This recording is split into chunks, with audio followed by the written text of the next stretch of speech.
유튜브로 읽는 박정희 전기 2권 전쟁과 사랑 사병의 죽음 대통령의 죽음.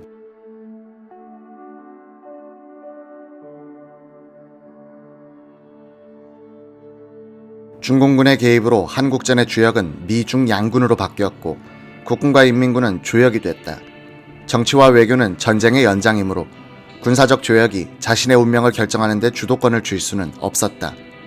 1950년 12월 26일 트루먼, 애치슨, 마셜, 브래들리, 스나이더는 한국 사태를 협의한 뒤 3일 후에 메가더 사령관에게 전황이 절망적이 된다면 어떤 조치를 권고하고 싶은지 보고해달라고 통보했다. 12월 30일 메가더는 답신했다. 하나, 중국 대륙의 해안선 봉쇄. 둘, 해군과 공군을 동원한 포격과 폭격으로 중국의 군수산업시설 파괴. 셋, 대만의 지원군을 받아서 한반도의 방어선 강화. 넷, 대만의 장개석 군대에 대한 작전 제한을 철폐해 중공 본토에 대한 양동작전 성격의 공격을 가능케 할 것. 이렇게 하면 중공의 전쟁 수행 능력은 약화될 것임. 한국에서의 승리를 보장하고 아시아의 다른 지역이 공산화되는 것을 저지할 수 있음. 이렇게 하지 않으면 부산 교두보로의 점진적인 후퇴를 통해서 한국에서 철수하는 수밖에 없음. 트루먼은 참모들과 이 제안을 검토한 뒤 1951년 1월 9일 합참을 통해 메가더 사령관에게 확전은 안 된다, 병력 손실을 최소화하도록 애써보고 불가능하다고 판단되면 일본으로 철군하라는 지침을 내려보냈다. 1월 4일 서울이 중공군에게 넘어간 5일 뒤 미국은 드디어 한국 포기를 검토하기 시작한 것이다. 합참이 자신의 건의를 하나도 받아들이지 않자 메가더는 다시 전문을 보낸다. 한국 작전을 책임진 극동사령부에 대한 비정상적인 제약 때문에 현재의 전선을 방어할 수 없다. 트루먼과 참모들은 메가더가 자신의 예상되는 패배에 대비해 그 책임을 워싱턴에게 전가하려는 함정을 놓고 있다고 해석했다. 트루먼은 콜린스 육군 참모총장을 메가더 사령관에게 급파했다. 콜린스는 3가지 문서를 전달했다. 합참의 작전 명령, 한반도에서 계속 싸우라는 요지였다. 합참의 검토 문서, 일본으로 철수할 경우 취해야 할 16단계 조치, 트루먼 대통령의 친서, 미국의 군사력 건설이 완료되기 전에 확전은 삼가야 한다는 요지였다. 메가더 사령관은 만약 한반도에서 철수해야 한다면 한반도의 서남해에 있는 작은 섬들을 근거지로 하여 계속 항전할 각오라고 밝혔다. 콜린스 총장은 한국으로 날아가 리츠웨이 8군 사령관과 함께 전선을 시찰했다. 여기서 콜린스는 메가더에게 속았다는 느낌을 갖게 된다. 메가더는 당장이라도 한국 방어선이 붕괴될 것처럼 워싱턴에 겁을 주면서 중공을 때려야 한다고 아우성을 치고 있었는데 현장에 와보니 의외로 미군의 사기는 충천하고 있었고 리츠웨이는 자신감을 갖고 있었다. 유엔군이 일본으로 철수할 필요가 없다면, 그리하여 한국 전선을 38선 부근까지 밀어올려 고착시킬 수 있다면 미군은 휴전 협상을 통해 잘못된 장소에서 잘못된 시기에 잘못된 적을 선택한 이 잘못된 전쟁에서 발을 뺄 수 있을 것이다.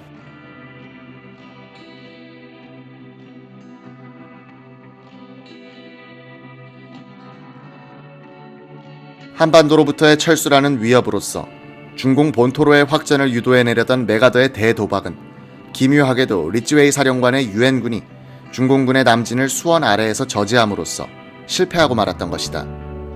인민군 2군단의 공세에 밀려 구사단 사령부가 강원도 정선의 국민학교로 이동한 것은 1951년 2월 2일. 박정희 참모장과 다른 참모들은 국민학교 부근의 텅 빈 민가를 숙소로 썼다. 박정희는 기와집을 썼는데 아침에 일어날 때마다 결혼식을 올린 지 닷새 만에 헤어진 유경수가 그리웠을 것이다. 사단의 군수 지원을 책임지고 있던 박정희는 다행히 대구와 전선 사이를 오고 가는 보급부대편으로 편지를 주고받고 있었다. 대구 삼덕동 집에서 유경수는 어머니와 동생과 함께 살면서 독서와 편지 쓰기로 그리움을 달래고 있었다. 괴짝 위에 식탁보를 둘러 만든 책상에서 유경수는 거의 매일 남편 앞으로 편지를 썼다. 일기와 편지 문화에 익숙한 세대인 두 사람은 연락병들을 통해서 뻔질나게 편지를 주고받았다. 병참 참모 김재춘 중령은 참모장이 너무 쓸쓸하게 보였다. 어느 날 대구로 출장 가는 송재천 중위에게 아무래도 참모장 사모님을 한번 모시고 오는 게 좋겠다 라고 했다. 이종 동생인 유경수에게 송재천이 운을 떼자 그녀는 두말 않고 따라 나섰다. 군용차가 민간인을 전투지역으로 수송하는 것은 군기 위반이다. 송재천은 유경수에게 파카를 입히고 방한모를 쓰게 한 뒤 3쿼터의 운전석에 앉혀 군인으로 위장시켰다. 트럭은 공비가 출몰하는 경북, 충북 지역을 따라 올라가다가 중령을 앞에 두고는 공비가 있다는 헌병의 제지를 받았다. 유경수는 다음날 아침까지 트럭에서 오들오들 떨면서 기다렸다. 입김으로 유리창이 열면 손바닥으로 닦아가면서 트럭은 제천, 영월을 거쳐 출발한 지 24시간 만에 정선에 도착했다. 송재천 중위가 참모장에게 보고하자 박정희는 그 사람 뭐하러 왔대? 라고 퉁명스럽게 이야기했다. 즐거움을 내색하지 않도록 교육받은 박정희로서는 그것이 최상의 환영사였을 것이다. 훗날 유경수는 청와대에서 이런 회고담을 털어놨다. 그분이 계시던 민가의 침구는 형편없었어요. 그런데 밤에 보니까 깨끗한 흰 수건으로 이불깃이 되어져 있었습니다. 누가 이렇게 정성스럽게 해놓았나 싶었지만 혼인한 지 얼마 안 되어 물어보기가 쑥스러웠죠. 그래도 용기를 내어 물어보았습니다. 그랬더니 그분은 쑥스러운지 씩 웃기만 했습니다. 그 태도가 아무래도 본인이 그랬다고 말하는 것 같았습니다. 박정희는 그 10년 뒤 최고회의 의장이 되었을 때도 광주로 출장을 가서는 숙소의 세면장에서 밤에 몰래 자신의 양말을 빨다가 경호장교 이상훈 대위에게 발각당한 적도 있다. 항상 주변을 단정하게 만들어 놓아야 마음이 편했던 박정희는 자질구레한 신변 일을 남에게 시키지 못했다. 공산군은 2월 16일부터 중동부 전선에서 총공세를 폈다. 인민군 2, 3군단이 구사단을 공격하기 시작했다. 구사단은 정선의 사령부를 포기하고 후퇴의 길에 올랐다. 박정희 참모장은 유경수를 지프 뒷자리에 태우고 후퇴 행렬에 끼었다. 창밖으로는 장병들이 눈비에 젖은 채 걷고 있었고 박정희는 앞자리에 앉아 눈을 지그시 감고 깊은 생각에 잠겨 있었다. 유경수는 후퇴하는 길로 대구로 돌아왔다. 일주일간의 진중 체험이었다. 당시 작전참모 손희선 중령은 유경수가 진중에 와 있었다는 것을 몰랐다. 나중에 그 사실을 알게 되었을 때 매우 놀랐습니다. 전투 중인 사단 참모가 아내를 불러다가 며칠이지만 함께 생활했다는 것은 당시로서는 상상도 할 수 없는 군기문란이었습니다. 박정희 참모장은 대구로 오고 가는 보급 차량대를 관리하고 있었으니 그런 일을 자연스럽게 할 수 있었을 겁니다.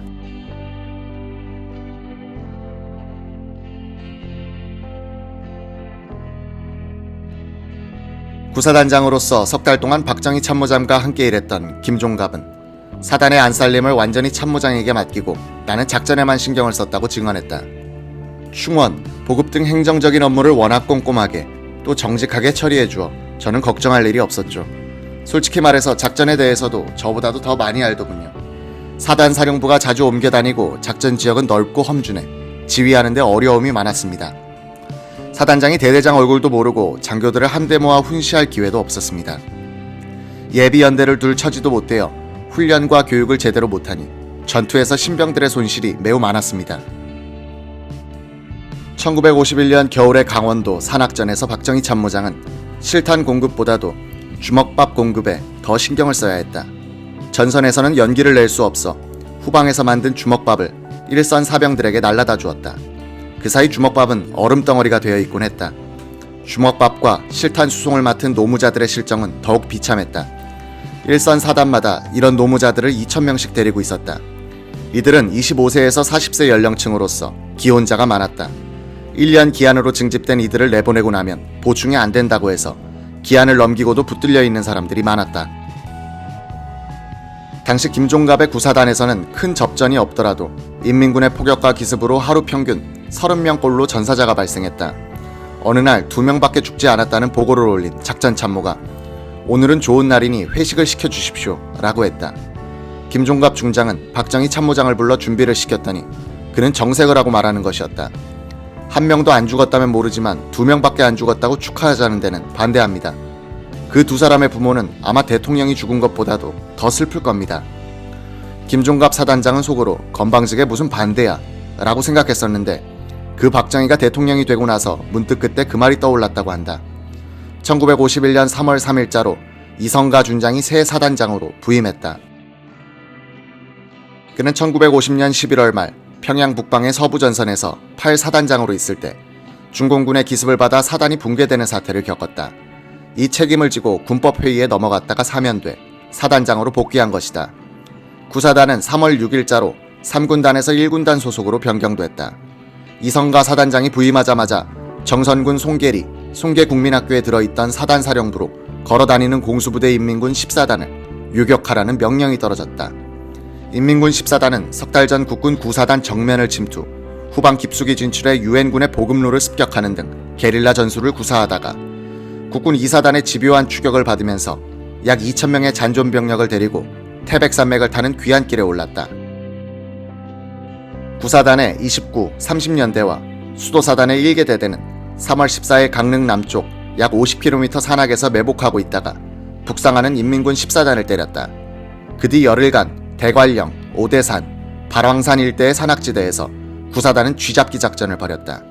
주, 야간 계속된 산악전투에서는 차량과 중화기도 별 도움이 되지 않았다. 연대장도 뛰어다녀야 했다. 인민군 14단은 도피 및 탈출만 한 것이 아니었다. 국군의 허점이 보이면 기습도 감행했다. 14단은 큰 타격을 받고 지휘부와 일부 병력만이 오대삼을 넘어 인민군 지역으로 귀환할 수 있었다. 9사단사에는 송계리 전투로 유명해진 이 전투에서 9사단 병력 중 115명이 전사하고 77명이 실종, 264명이 부상했다고 기록돼 있다. 2188명의 적병을 사살했다고 기록돼 있는데 이것은 약간 과장인 것 같다. 적생포 612명, 박격포 2문과 속총 약 900정 및 기관총 30정의 노획은 정확할 것이다. 인민군 14단의 침투를 허용했던 9사단으로서는 결자 해지에 통쾌한 복수를 한 셈이다. 박정희 참모장은 쥐잡기식 속탕작전 중 눈 덮인 산중에 흩어진 부대원들에게 탄약과 주먹밥을 날라다 주느라고 애를 먹었다. 생포한 포로들을 조사해보니 인민군이 남한 지역에서 끌어모은 학생들과 여자들이 많았다.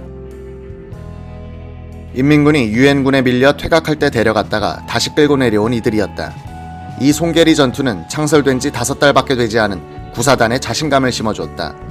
정일권 총참모장이 부대를 방문해 노획한 장비를 시찰하고 표창했다. 1951년 전선의 봄이 찾아오자 유엔군은 반격에 나섰다. 3월 6일 리츠웨이 사령관은 리퍼 작전으로 불리는 총반격을 명령했다. 유엔군은 3월 14일 서울을 70일 만에 재탈환했다. 중공군은 결전하지 않고 서울에서 철수했다. 전 전선에서 유엔군은 북진을 계속해 동부에서는 38선을 돌파했다.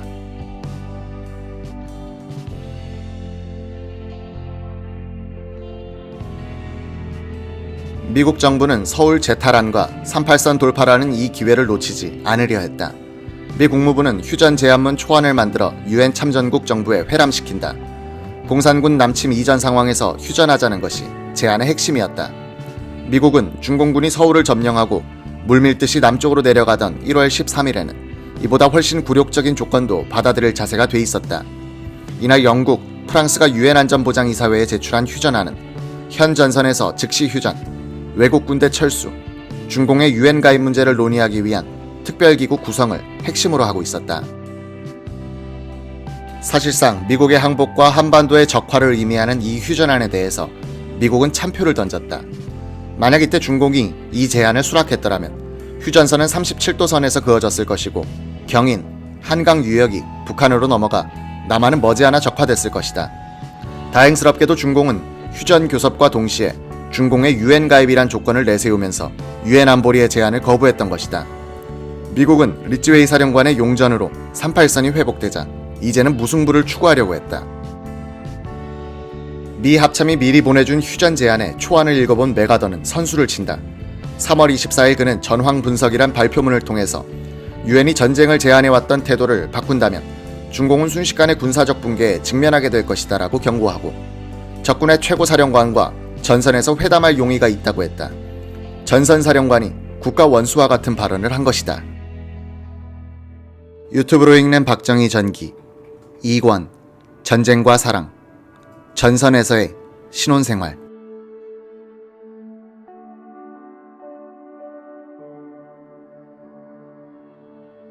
72세의 노장 메가더는 외교관들과 정치인들이 한국전을 38도선 상에서의 무승부로 끝내려는데 정면 도전하기 시작했다.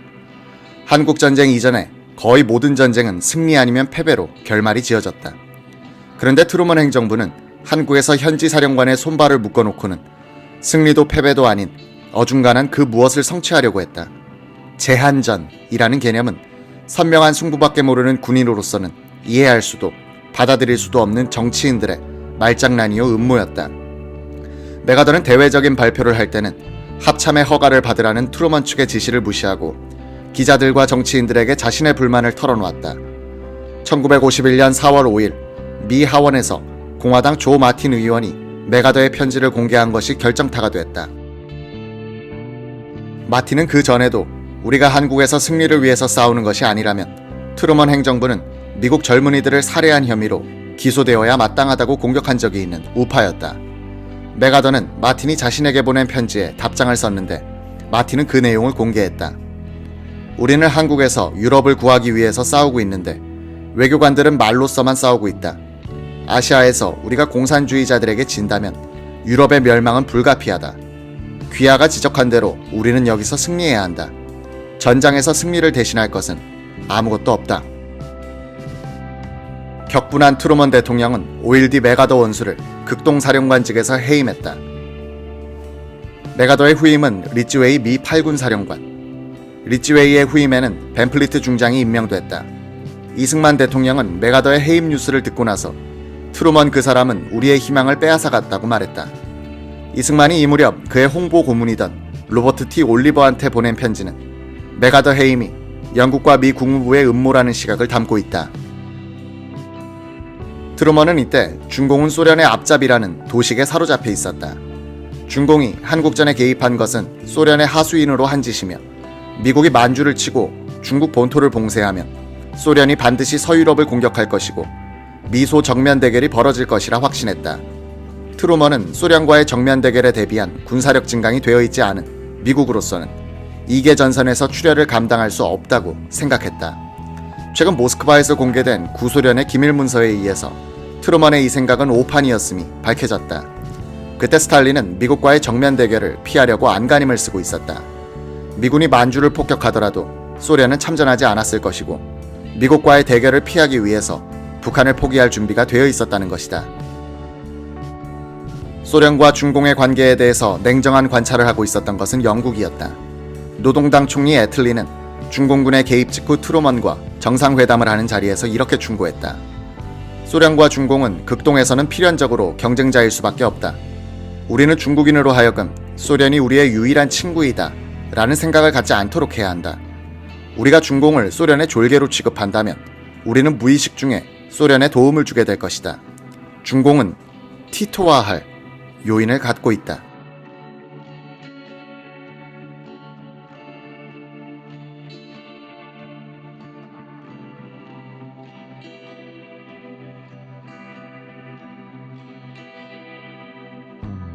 이런 시각에서 영국은 중국에 대한 직접 공격은 중공을 소련 편으로 밀어버리는 부작용을 낳을 것이라고 경고했다. 그 12년 뒤 트루먼은 은퇴에 살고 있던 자신의 집을 찾아온 김종필에게 이렇게 말했다고 한다. 나는 통일을 못 시켜드린 점으로 해서 한국 사람들에게는 참 미안하게 생각합니다. 영국 사람들 때문에 그렇게 됐습니다. 1951년 3월 23일자로 구사단은 3군단의 예비대로 돌아 휴식, 교육, 훈련을 할 수 있는 여유를 얻었다. 사단 사령부는 강릉시의 남쪽 6km 명주군 구산리에 두었다. 박정희 참모장의 지휘로 사단은 군장 검사를 실시해 망실품을 교체하고 소대, 중대 훈련을 시행했다. 4월 15일 박정희는 대령으로 승진했다. 며칠 뒤 박정희는 연락병을 보내 대구의 유경수를 군용 앰뷸런스에 태워 데리고 왔다. 유경수는 남편의 어깨에 무궁화 3개가 달려있는 것을 보고 어머 참모장님 계급장이 달라졌나 보네요 라고 했다. 그리고는 남편을 향해서 어깨가 꽉 찬 것 같아 보기가 좋네요 라고 하니 박정희는 씩 웃기만 했다. 강릉에서 두 사람은 뒤늦은 신혼여행을 즐겼다. 유경수도 군복을 입고 박정희를 따라 경포대를 다녀오기도 했다. 꿈같은 전선의 신혼생활을 일주일간 보내고 돌아간 아내에게 박정희는 사진과 편지 그리고 자작시를 보내주었다. 유경수는 식구들에게 사진을 자랑하고 다녔다. 유경수의 언니 유긴수는 어머나 참 아름다웠겠구나. 두 사람이 전쟁통에서 참 오붓한 시간을 가졌겠구나 라고 말했다. 조카 홍소자는 이모가 보여주는 사진을 대하자 군인과의 사랑이라 해봐야 삭막할 것이라고 생각했는데 그게 아니었다는 것이었다. 두 사람의 사이는 사진이 다 말해주고 있었습니다. 정말 말이 필요 없는 사진이었습니다. 박정희가 붉은 선이 그려진 괴지에 써보낸 시의 제목은 춘삼월 소묘였다.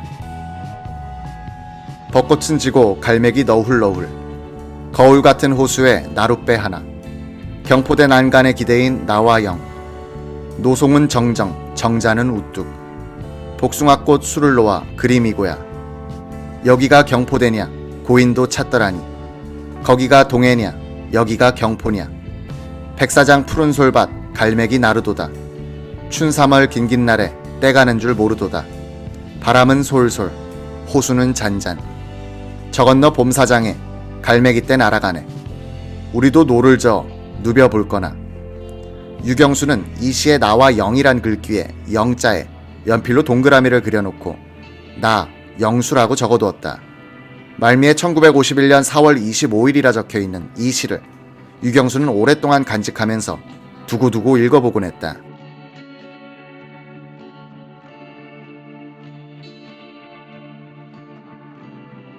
박정희는 구사단에서 이용문 대령과 제외했다. 그는 육본 정보국장으로 전출된 김종평 부사단장의 후임으로 구사단에 부임해왔다. 박정희가 군내 남로당 사건에 연루돼 군복을 벗고 민간인으로서 육본 정보국에 근무하고 있던 1948년 이용문 정보국장은 박정희의 마음을 사로잡았다. 이용문은 6.25 초전 때 서울을 탈출하지 못하고 남는 바람에 여러 가지 불이익을 당했다. 그는 한강다리가 끊어지자 부하들을 데리고 남산으로 들어가 항전하다가 힘이 다하자 숨어 다녀야 했다. 배짱이 좋고 통이 큰 이용문은 땅굴이나 다락방에 숨어 있을 때도 어찌나 태평스럽게 코를 골면서 잠을 자는지 아내 김정자는 남편이 밉살스러울 지경이었다고 한다. 서울이 수복된 다음에 이용문은 한직으로 복귀하여 북진에 참여할 수 없었다. 남강원도 계엄사 민사부장, 육군 보병학교 기획부장, 육군 참모학교 부교장을 맴돌다가 전전의 대령 계급장을 그대로 달고 구사단으로 온 것이다. 서울을 버리고 달아났던 이른바 도강파가 서울에 남아있던 사람들의 사상 검증을 하는 일이 벌어졌다. 이용문도 군 수사기관으로부터 조사를 받았다. 그는 망할 놈들, 거짓방송하고 달아난 놈들이 누구를 조사해 라고 욕설을 퍼붓기도 했다. 이때부터 이용문은 이승만 정권을 뒤엎어야 한다는 생각을 굳혀가고 있었다. 두 불우한 군인 이용문과 박정희는 구사단에서 부사단장, 참모장 사이로 만나 서로를 위로하고 의기투합했다. 1951년 4월 25일 구사단은 1군단에서 3군단으로 배속 변경되면서 강원도 강릉에서 오대산 북쪽 용포리로 이동, 폭 10km의 전방을 맡았다. 이틀 뒤 이성가 사단장이 태백산 지구 전투사령관으로 나가고 최석준장이 후임으로 들어왔다. 그가 부임하자마자 그때까지 박정희 참모장 중심으로 인하가 잘 유지되던 사령부의 분위기가 돌변했다. 어느 날 최석 사단장은 일선을 사찰하다가 연대의 배치가 자신의 명령대로 되어 있지 않다고 생각했다. 그는 작전참모 박춘식 중령에게 오후 참모회의에서 이를 해명하라고 지시했다. 박중령은 박정희 참모장과 함께 작전명령이 잘못되었나 조사를 해보았으나 부대 배치는 작전명령대로 되어 있음을 확인했다. 참모회의에서 박춘식 중령은 사단장이 결재한 작전명령서를 가지고 와서 해명했다. 최석 사단장은 내가 이걸 보고 사인했나 보지 않고 했지 라고 억지를 부리면서 작전 참모를 모욕적으로 질책하는 바람에 참모진과 사단장 사이에 큰 금이 가버렸다. 참모들은 사단장파와 참모장파로 갈리기 시작했다. 그때 정훈 부장은 용구목 시대의 저자이자 시인이기도 한 이용상 대위였다. 그의 회고. 밤이 되면 산중턱에 다 찌그러진 한옥인 참모장 숙소에 3355 모여드는 참모들은 언제나 그 얼굴이 그 얼굴, 즉 참모장파이고 화제는 언제나 사단장 흉담이었으니 사단장의 인품은 언제나 원가절감 당하는 것이 보통이었다.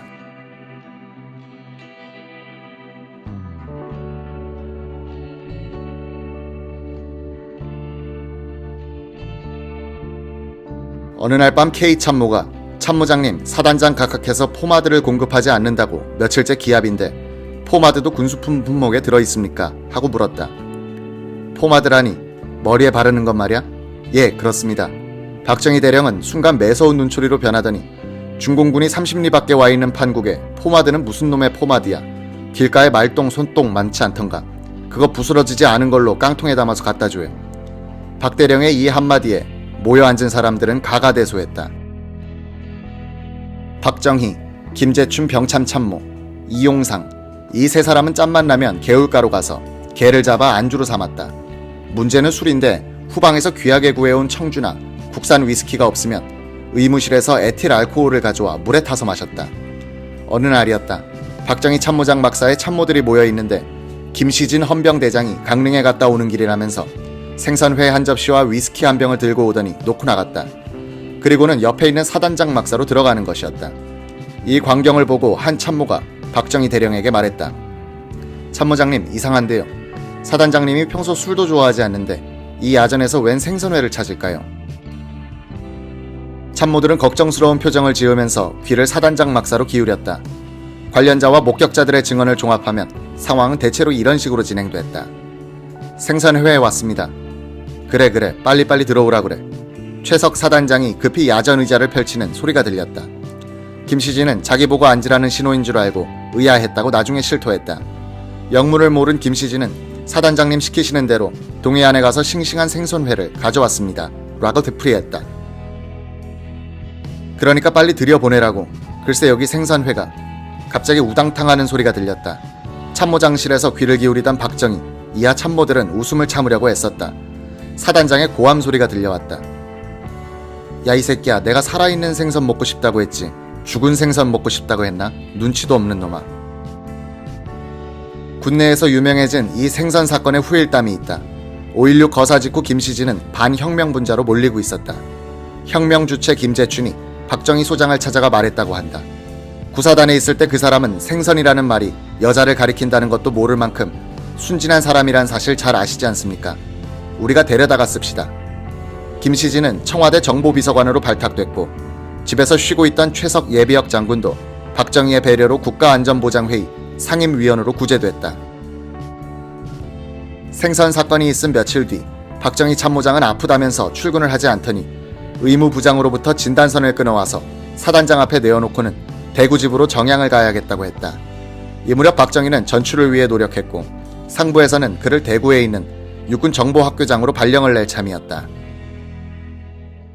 유튜브로 읽는 박정희 전기 2권 전쟁과 사랑 군중으로 변한 군대.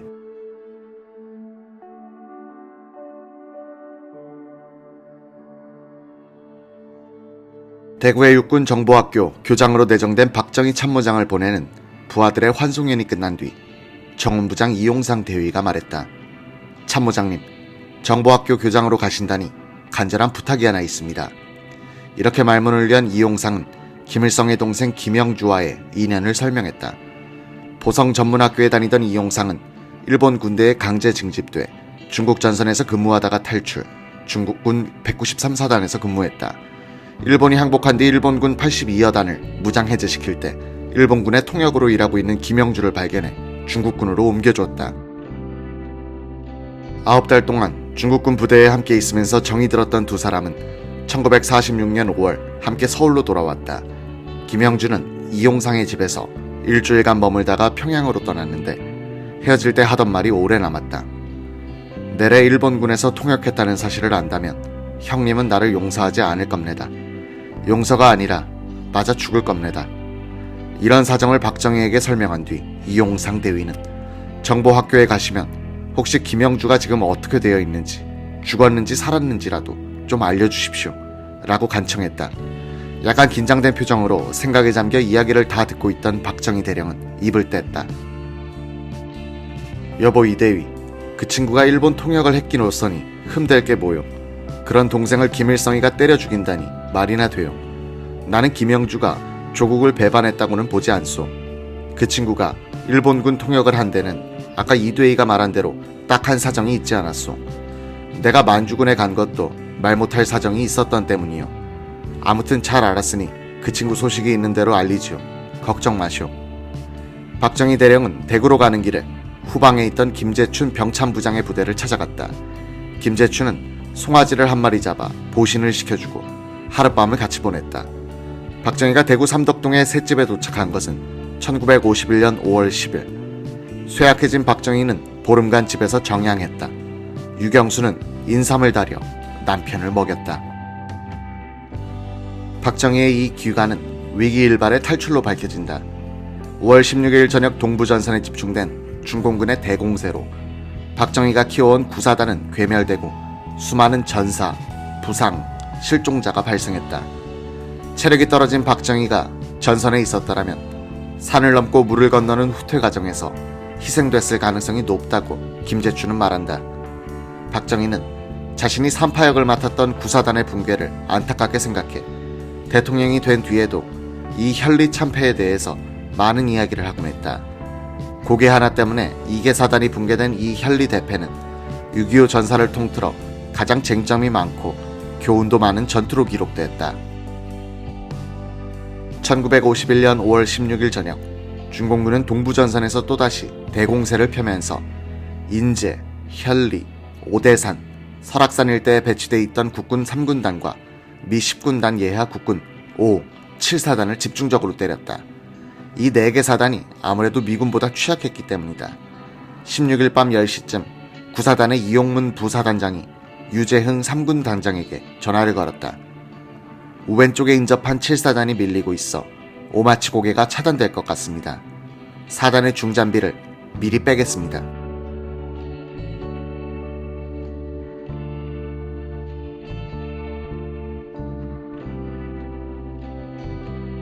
유 군단장은 야포는 빼지 말고 계속 사격 지원을 하라고 명령했다.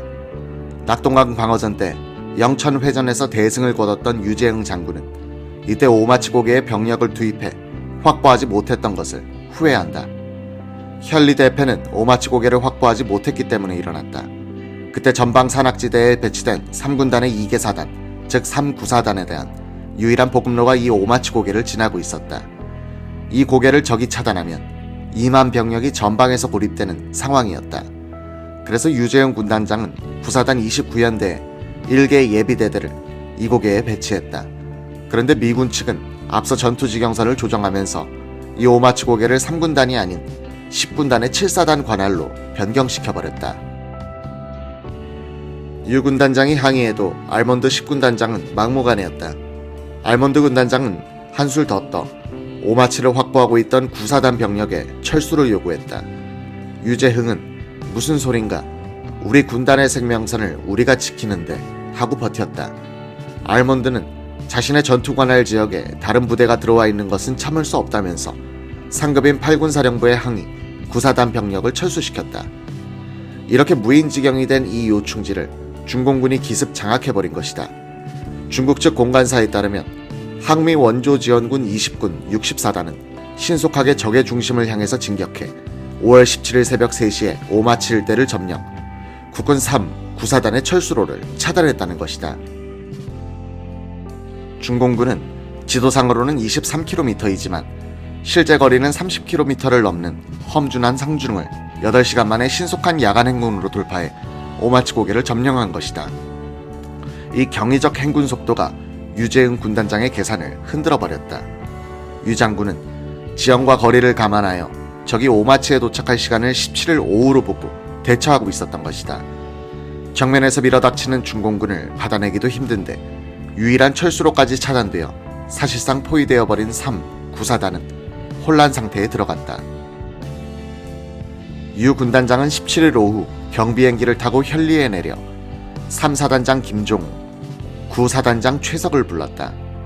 군단장은 9사단장은 병력을 수습하여 오마치 고개를 점령, 철수로를 확보하고 3사단장은 현리 전방을 지켜 9사단의 후방 공격을 엄호하라고 명령한 뒤 군단사령부가 있는 하진부리로 돌아왔다.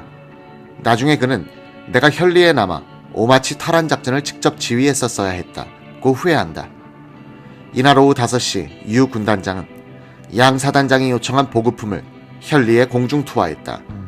이날 밤 늦게 6번에서 군단장에게 3군단을 창촌, 오대산선으로 후퇴시켜라는 명령이 떨어졌다. 3, 구사단 사령부에 연락을 취하니 통신이 되질 않았다. 군단 사령부의 전 참모들을 전방으로 보내 상황을 파악하도록 했다. 18일 아침 아군은 오마치 공격을 해보지도 않고 분산, 지금 방대산 쪽으로 빠져나오고 있다는 보고가 들어왔다. 유재흥은 아연실색했다.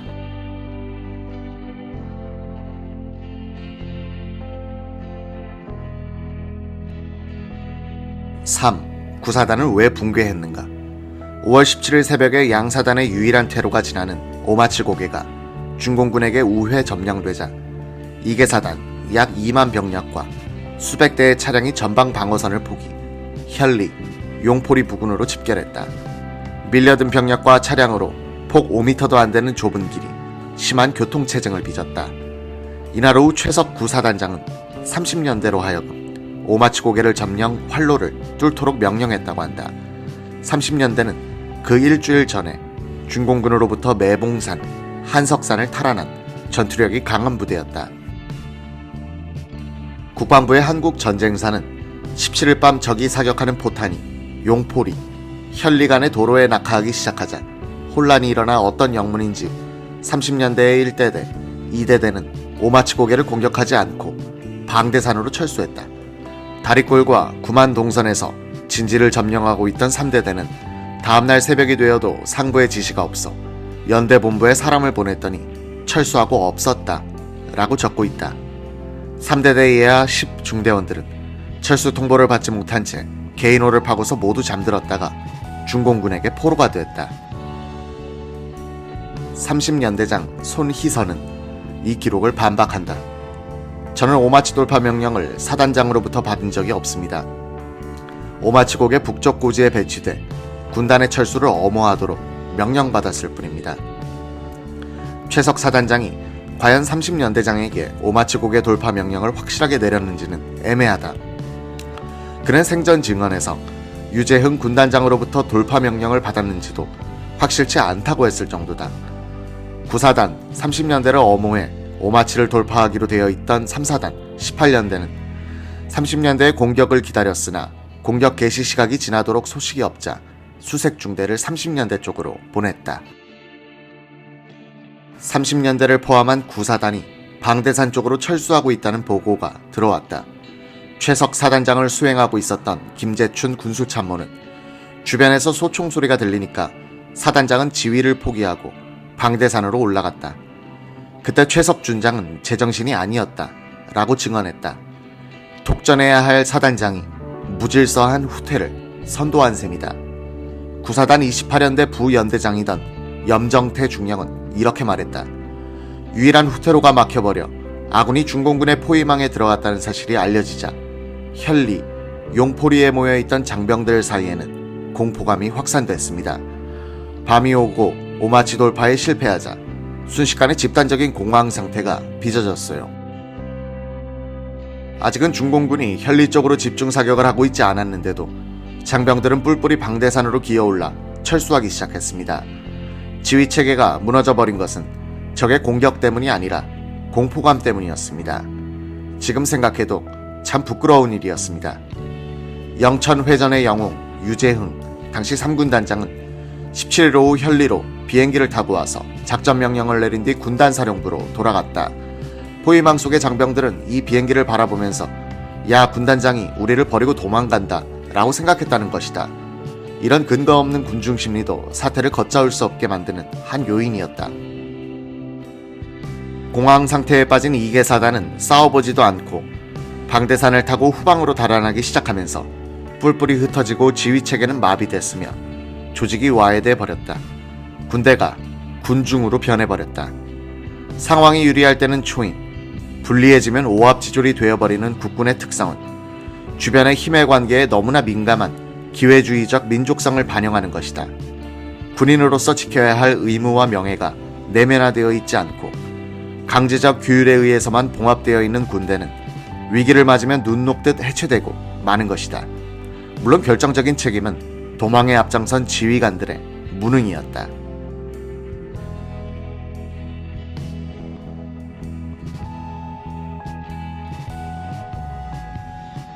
최석 사단장의 부임 이후 벌어진 박정희 참모장과 사단장 사이의 갈등, 참모들과 사단장 사이의 불화 등은 이런 위기 때 지휘부의 단합을 저해했을 것이다.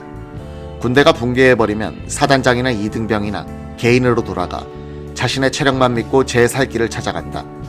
명령 개통도 통신도 마비된다. 장교들은 붙잡힐 때를 대비해 계급장을 떼버린다. 옥수수를 먹고 있는 사병에게 허기진 장교가 좀 달라고 해도 거절당한다. 군악병은 나팔이 무겁다고 버리고 갔다. 심지어 시계도 무겁게 느껴져 풀어 던져버렸다.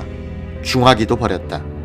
높이 1000m가 넘는 산과 계곡, 강을 건너서 남쪽으로 사흘간 달아나는 과정에서 중공군의 매복, 요격, 추적을 받은 양사단 약 2만 명 중 6천 명 이상이 전사, 아사, 부상, 실종됐다.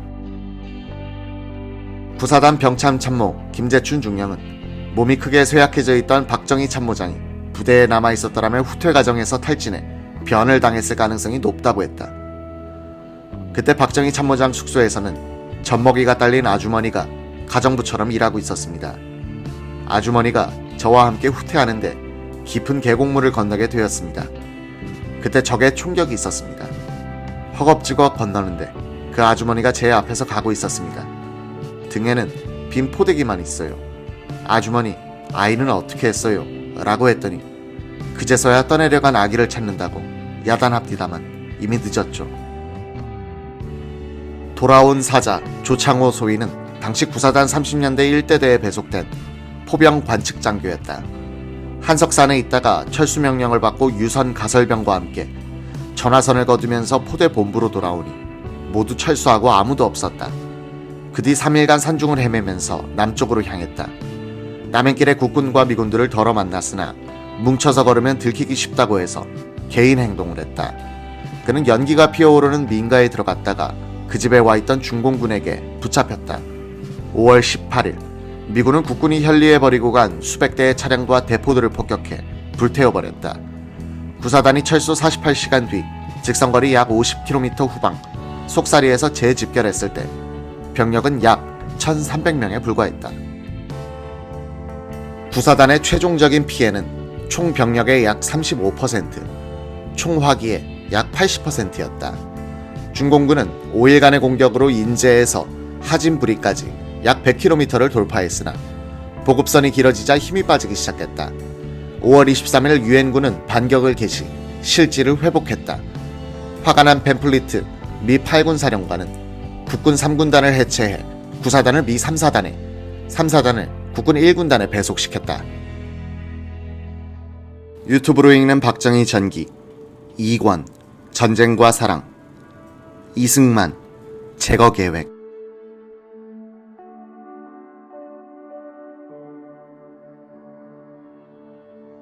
1951년 5월 25일 유엔군이 현리 대패를 극복하고 동부전선에서 중공군에 대한 반격 작전을 마무리 짓고 있을 때 박정희 대령은 육군정보학교 교장으로 부임했다. 구사단 부사단장 시절 박정희 참모장과 친했던 김종평 정보국장이 추천한 자리였다.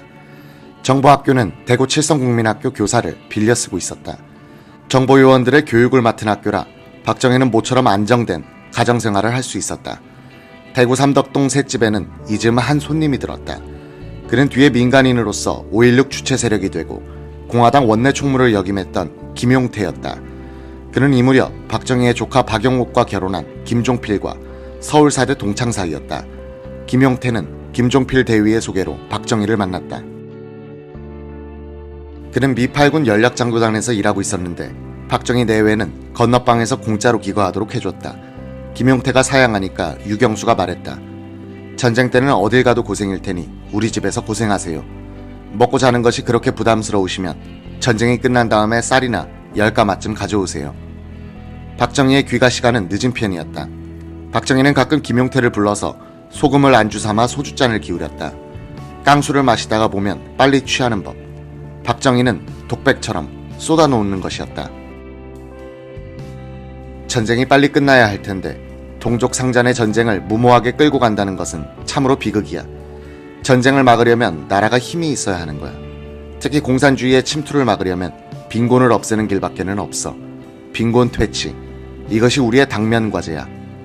박정희는 가슴에 쌓여가던 민족의 현실에 대한 고뇌를 엿보게 하는 시도 쓰곤 했다. 이에 10월에 쓴 시 한 편. 하늘도 자고 땅도 자고 사람도 자는 고요한 밤. 벌레소리 차량이 들려오는 어두운 가을밤. 길게 내뿜는 담배 연기만 어둠 속에 흡수돼 버리고 캄캄한 어둠 속에 한없이 헤매고 찾아도 담배 연기처럼 걷잡을 수 없는 길고 고요한 가을밤. 길고 아득한 유구한 역사 속에 찰나찰나의 생명 속을 연속하는 인간이, 그러나 찰나에 사라질 담배 연기처럼 사라져버릴 인간이란 것을 알면서도 찰나가 기쁘고 찰나가 설프다는 것을, 인생이라고 일컬으면서 몹시도 허둥지둥하는 것이 어리석고 가엾구려. 담배 연기와도 같은 인생이여, 초초창창한 내일의 역사의 마크, 그 속에 무한한 기대와 희망조차 없이 그러나 막연히 기다려지는 인생의 삶. 지구는 돌고 역사는 가고 세월은 흐르고 인생은 늙고 밤이 가면 내일의 새날이 온다는 것은 가을밤 어둠 속에 사라지는 연기처럼 인생의 부질없는 노릇이여. 박정희는 이즈음 구사단 참모장 시절 정훈 부장으로 데리고 있었던 이용상 시인이 시집을 내려고 하는데 돈을 못 구하고 있다는 소식을 듣고 불렀다. 박정희는 이대위가 방으로 들어오자 장롱에서 신문지로 싼 뭉치를 하나 꺼내 아무렇게나 던져줬다. 이용상이 놀라서 이게 뭐죠? 하고 물었다. 시집 출판비에 보탰으시오. 이 뭉치가 다 돈입니까? 이 돈 다 어디서 났습니까? 세상이 다 도적놈들인데 난들 도적질 말라는 법 있어. 옆에서 유경수가 거들었다.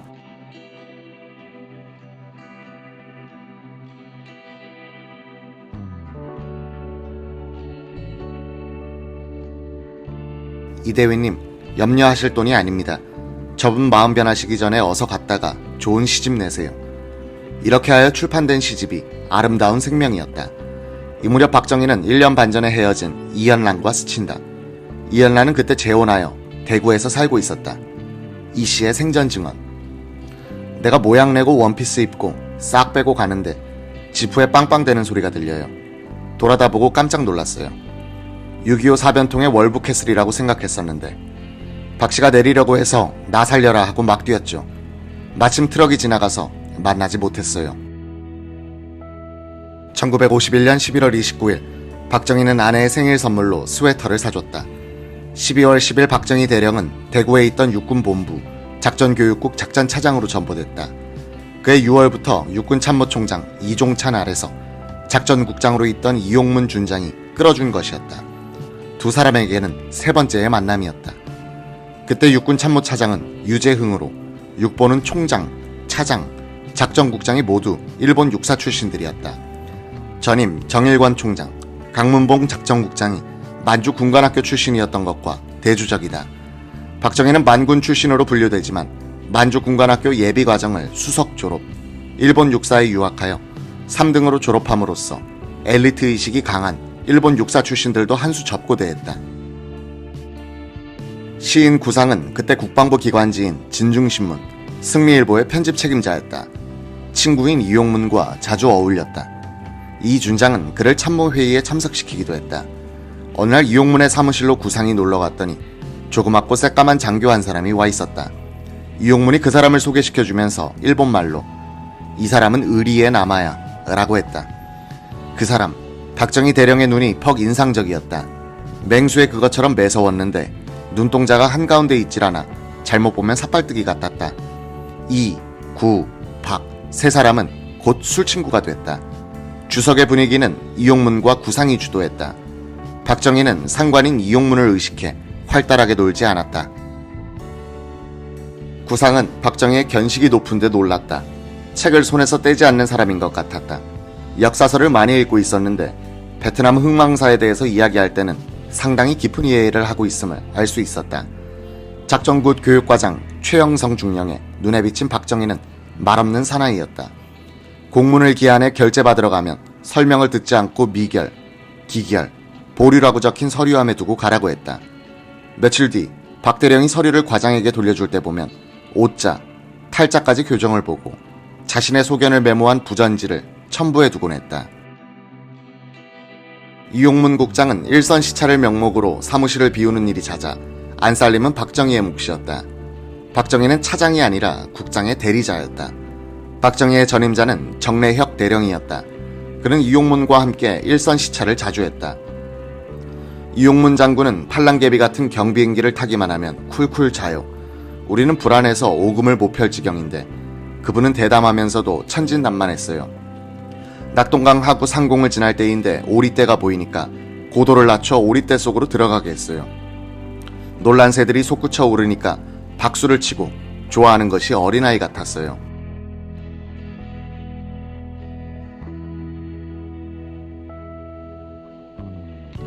(1948년) 국회에서 선출된 이승만 초대 대통령의 임기는 1952년 7월 23일에 끝나게 되어 있었다. 1952년 전선은 38도선에서 고착돼 소모적인 고지쟁탈전이 되풀이되고 있었다. 전해 여름부터 판문점에서는 공산군 측과 유엔군 측이 휴전회담을 지루하게 전개하고 있었다. 이승만은 독립운동을 할 때부터 공산주의를 콜레라균에 비교해 인간은 호열자와 타협할 수 없다고 말하곤 했다. 휴전회담이 자신의 반대에도 불구하고 진행되자 이 대통령은 더운 밥 먹고 식은 소리를 하고 있다며 노골적으로 불만을 털어놓았다. 한국을 따돌린 휴전 협상을 성사되도록 내버려두지 않겠다고 공언하는 이 대통령을 미국 정부는 걸림돌로 인식하기 시작했다. 이승만은 1952년 1월 18일 일방적으로 동해에 평화선을 선포하여 세계를 놀라게 했다.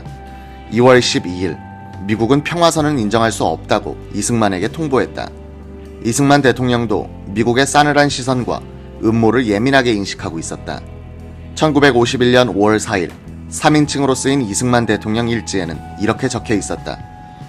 미국 대사 무초가 찾아와서 조병옥 내무장관의 사표를 수리한 데 대해서 항의했다. 조병옥은 무초의 사람이며 무초는 그를 통해서 다음 선거를 좌지우지하려고 했다. 조병옥이 무대에서 사라진 지금 무초는 세 사람을 찾고 있는데 그런 인물이 바로 온화한 장면 총리다. 이번 선거는 미국의 전쟁 계획을 위해서 중요하다. 자기네 말을 잘 듣는 대통령을 앉힐 수 있다면 미국은 중공의 한국의 절반을 떼어줄지도 모른다. 이승만을 재선시키게 되면 그런 계획이 성사될 수 없다. 이승만은 한국의 완전한 독립을 계속해서 주장할 것임을 미국은 잘 알고 있기 때문이다. 1951년 11월 이승만은 대통령 직선제와 양원제를 골자로 하는 개헌안을 국회에 제출했다. 1952년 1월 18일 이 개헌안은 찬성 19, 반대 143, 기권 1로 무참하게 부결됐다. 야당 연합세력은 4월 17일 내각 책임제로의 개헌안을 국회에 제출했다. 서명한 의원 수가 개헌 정족수인 123명이나 됐다. 정상적인 절차로는 이승만 대통령의 재선은 불가능하다는 사실이 명백해졌다. 무초 미국 대사는 2월 15일 국무부에 보낸 전문에서 이승만에 대항할 대통령 후보로 떠오르는 이범석, 신익희, 장명, 허정 가운데 최선의 희망은 장면이다 라고 했다. 3월 3일 주한 미국 대사관은 현행 헌법 하에서 선거가 이루어지면 이승만이 재선될 가능성은 50% 이하다. 이승만, 신익희, 장면은 똑같은 확률을 갖고 있다. 미국의 국익에서 판단할 때 장면의 당성이 가장 바람직스럽다. 그는 이승만에 비해서 합리적이고 유순하다고 했다. 무초의 미국 대사관은 장면 총리의 선거 지원 본부가 아닌가 착각이 들 정도로 적극적으로 움직였다.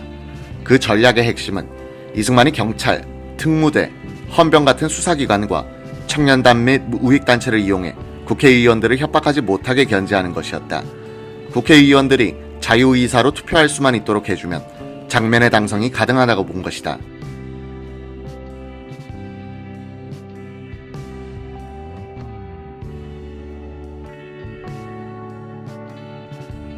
이승만은 대한민국 국회가 미국의 영향권 아래에 들어갔다고 판단하고 대응에 나선다. 4월 20일 그는 무초의 사람인 장면 총리를 해임하고 후임 총리에는 경찰의 대부 장택상을 지명했다. 내무장관에는 민족청년단의 설립자 이범석, 국방장관에는 강직한 이기붕을 밀어내고 신태영을 임명했다. 5월 14일 이승만은 제4 대통령 직선제 개헌안을 국회에 제출했다. 김성수 부통령은 대통령을 비난하는 성명을 낸 뒤 사직서를 제출하고는 부산항에 정박 중인 미군 병원선으로 피신했다. 미국 대사관은 김성수와 장면에게 신변 안전을 위한 성역을 제공하고 있었다. 5월 10일 새벽 3시쯤 부산 동대신동에 있는 선우종원의 집 대문을 두드리는 사람이 있었다. 반공검사로 유명했던 선우종원은 장면 국무총리 비서실장으로 일하다가 한 달 전 퇴직했었다. 장면 전 총리와 함께 내각제 개헌을 추진하고 있던 선우 씨는 신변의 위험을 느끼고 있었다. 경비원이 잠이 든 선우종원을 깨우더니 웬 미군 한 사람이 찾아왔습니다 라고 말했다. 미군이 라고 말하면서 선우종호는 뜰로 나갔다. 지금이 어느 때인데 쿨쿨 잠만 자. 어깨를 툭 치면서 얼굴을 드러낸 사람은 미군이 아니라 이용문 6번 작전국장이었다. 얼굴은 희고 키는 크고 눈이 노란 이 준장을 경비원이 미군으로 오인한 것이었다. 이용문은 선우씨의 평양고부 두의 선배였다. 이용문은 지금 대구 6본에서 총장차를 몰고 달려오는 길이야 라고 하면서 지프의 삼성장군 표지판 덮개를 벗겨 보여주었다. 선우씨는 이 장군을 2층으로 안내했다. 우리 같이 혁명하세. 선우씨가 엄청난 말에 놀라 입을 다물지 못하고 있자 이용문은 다그치듯 말했다. 우리 손잡고 이 박사를 뒤엎어버릴 쿠데타를 하자는 거야. 너희 쪽 사정은 어떤가? 우리라니 선배님 말고 많은 장군들이 가담하고 있습니까? 아니야. 자넨 왜 쓸데없는데 신경을 쓰나. 너희들이 찬성하면 장면 박사를 추대하고 곧 혁명을 일으키겠어. 난 못합니다. 민주주의란 수단과 절차가 중요한데 아무리 목적이 좋더라도. 더구나 우리 집안은 3대째 천주교 신자입니다. 야 이 사람아, 이런 판국에 페어플레이가 있을 수 있나. 좀 더 주저하지 말고 거사하세. 참모총장도 알고 벤플리트 8군 사령관의 묵계도 받아두었어. 이들은 2시간 동안 토론했다. 후배인 선우씨가 설득당하지 않자 이 장군은 탁자를 꽝 치면서 일어났다. 희구물에 동이 터오는 바깥으로 나가는 이 준장에게 선우종원이 말했다. 선배님, 오늘 일은 내 목숨 다하는 날까지 입을 열지 않겠습니다. 자네 그걸 말이라고 하나? 그렇지 않다면 내가 여기 오지도 않았을 거야. 두 사람은 헤어졌다. 그리곤 영영 만나지 못하게 됐다.